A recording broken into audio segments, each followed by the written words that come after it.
commission or the bonus is going to be given to that person. I said, any loans? You give any loans? The person said, yes, any loans. As far as I go through the loans, then more the loans I give, more my bonus is.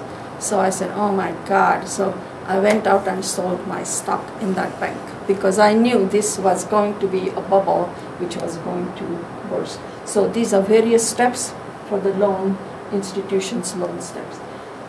And now actual loan. So this is the culmination of this entire process of the loan providing by the loan institution. So this becomes something called a fact table, and we cover that in our OLAP. That is our unit number 6, which is the fact means it's a number.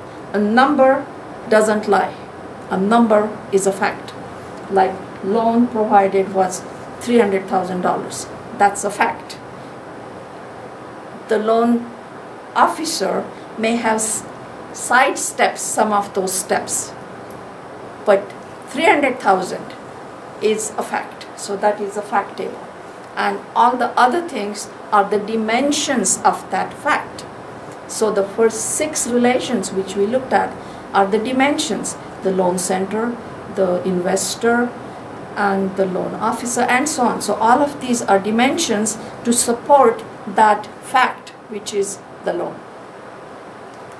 Okay, so this is our result of our database architecture, where if you see here, this is our investor we talked about, this is the loan product, these are the loan steps, this is the loan center, this is the time factor, and this is the loan customer. Now, don't get too much wrapped up in the diagram. Do not go with this diagram to your user. But this is very clear how the data is interrelated. Okay, so now for that now, so this is our loan. So it needs, when you have the loan, you need to know what is the loan customer who got this loan. When was this loan assigned? When is it funded? What time frame is this customer going to return the principal plus interest? How many years is this loan provided to this customer? So that's the time factor. Then which loan center gave this loan to this customer? Then what different steps it went through. Let's assume I have a customer who has 3 other loans with my bank and has always come back with the payments on time for the last 10 years. I still should look at the performance of that customer, but compared to somebody who has defaulted in the last 10 years twice, those 2 customers are not the same. Okay, so that will be the loan steps which we have to follow. How scrutinized we are going to go through these loan steps depends on the customers also. Then what the loan product was. Was it a mortgage for a house? Was it a loan for buying a new car, or for an old car, or for a personal loan, or for a business loan for paying the accounts payables? And who is the investor? Sometimes investor who gives money, like some pension funds. They give money to the bank and they say, you know what, this real estate market we don't want to be in. We want to be in the market which is manufacturing, where the person has warehouse and has equity in it, and so on. So that could be something about the investor which can decide what money should be given and so on. And based on that now, we have this loan here.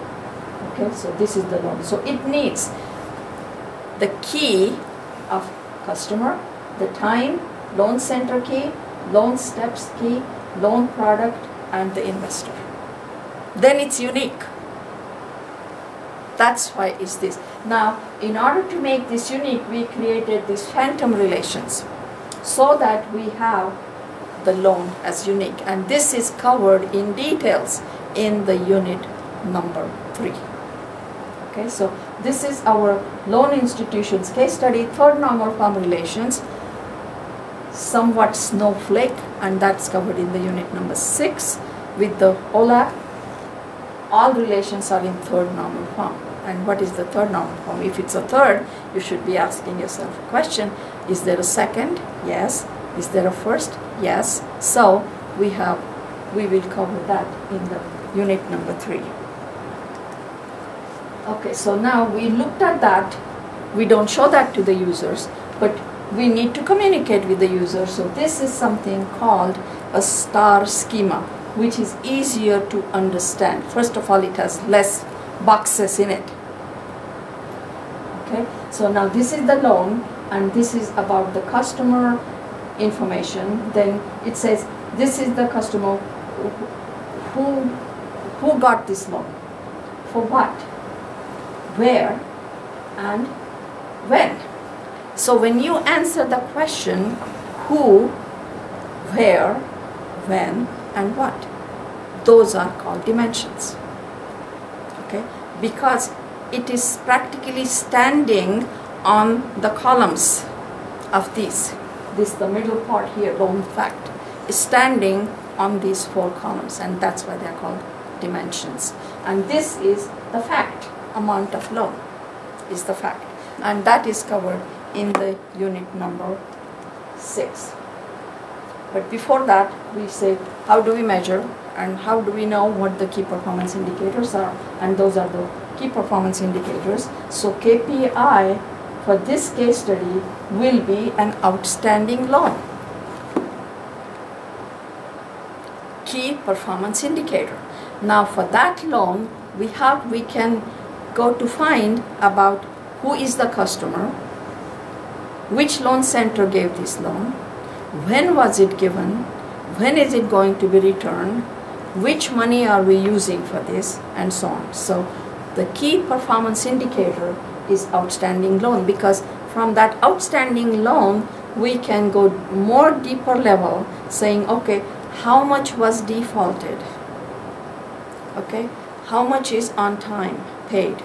Okay, so that's where our key performance indicator is. So now for the user involvement, you have to determine involvement of the sponsor and user, because they have to work with us, because we may think this is an important fact, then they say no, this is not what it is. It's on the surface it looks like this, but underneath is really this what we need to know. That's why we need to work with our users, because they want to drilling down, and never in million years believe it when a user says, oh, give me just this summary, that's all what I'm looking for. Never ever believe that. Once they see the summary, they want to know more details. Why, when, where. So never believe that. Once you have summary, you have to be able to answer the questions, which will go drilling down in more details at the next level. Okay. So we looked at that we said okay, these are our key performance indicators, but we need to find out, we have to handle multiple dimensions to look at many numbers, and that is our scorecard, and we'll cover that in the unit 5. Then we said we need analysis of the data which we have collected at the bottom, the raw data, and that's the OLAP, where we now look at it from many different aspects. We are not creating data. Remember one thing, you should never try to build details from summary. That is cheating. You can build summaries from details. Okay, so that's our OLAP, online analytical processing, and you start with the details, you go to the next level, you create summaries, you present them. Now the users see them, and they want to see now more details about outstanding loans. Then you go down again to the next level, and if that is not satisfactory information, you go further down to the details. So you start here, you are drilling down, you are rolling up, drilling down, rolling up. in the very beginning, you start at the bottom. You start summaries and presentation. And once you have done that, you may have to go down multiple times, go down and up. Now you will say, why only go up and go down? Valid question. You should be able to go also across. Like what? Let's say I am a manufacturer of toasters. I may want to compare. Let's say I'm Black & Decker. I manufacture toasters. I want to see performance of my toasters, how many I'm selling, how many I have to call back with, let's say, Cuisinart toasters. That means I'm going now on the same level, right? Crossing over. And that data I may be buying, because there is external data also. It's not only your own company's data, you also buy external data.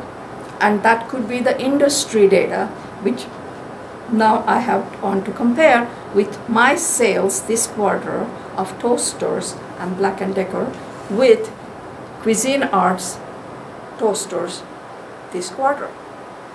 If mine are better, then I have to find out, not just celebrate right away, but I have to find out why did I sell so well compared to Cuisinart. You see, in the end, in every business,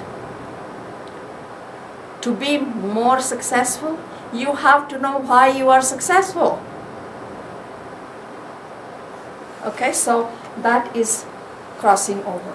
So for that, we will be using something called star schema with the dimensions, who, when, what, where, and then the fact in the center. That's the whole app. Now we say, okay, we came up with all these summaries, now we are going to present it. So we have to select what? Different colors. Okay, now some people use all the colors on one screen. Why? Because they are there. Okay, is that effective? Absolutely not. It will be very repulsive to have all the colors on one screen. Think about it. We want to be effective, also efficient. Remember that. Effective is doing the right thing. Efficiency is doing it right. But first I have to find out what is the right thing to do. If I am going to run fast, okay, is it the right thing to run in the tunnel? I could run very fast. I'm going to be dead. So efficiency is dependent on effectiveness, doing the right thing and then do it right. So for that we need to see the visual display, whether it's good or it's really ugly, bad and ugly. And I have some examples, but before that, do's and don'ts of the dashboards. That's one unit. Then I'll show you visual displays of bad and ugly visual displays. And then of course, if I show you bad and ugly, I have to also show you what are good. Okay, so that the good visual displays, and with all of that, we will be using it for our workshop, which we will be carrying through the case study. The lone case study we will be carrying through all the way to the unit 9, and then we have in the unit 10 we have another case study which is from a video center. I have multiple case studies, but this is the one case study which I have here, so that will be in the unit 10. So now let's see what are the different steps, performance dashboard steps. Decide on KPIs, that's planning. Determine data requirements for improvement of performance. Why are we doing performance dashboard? Because we want to improve the performance.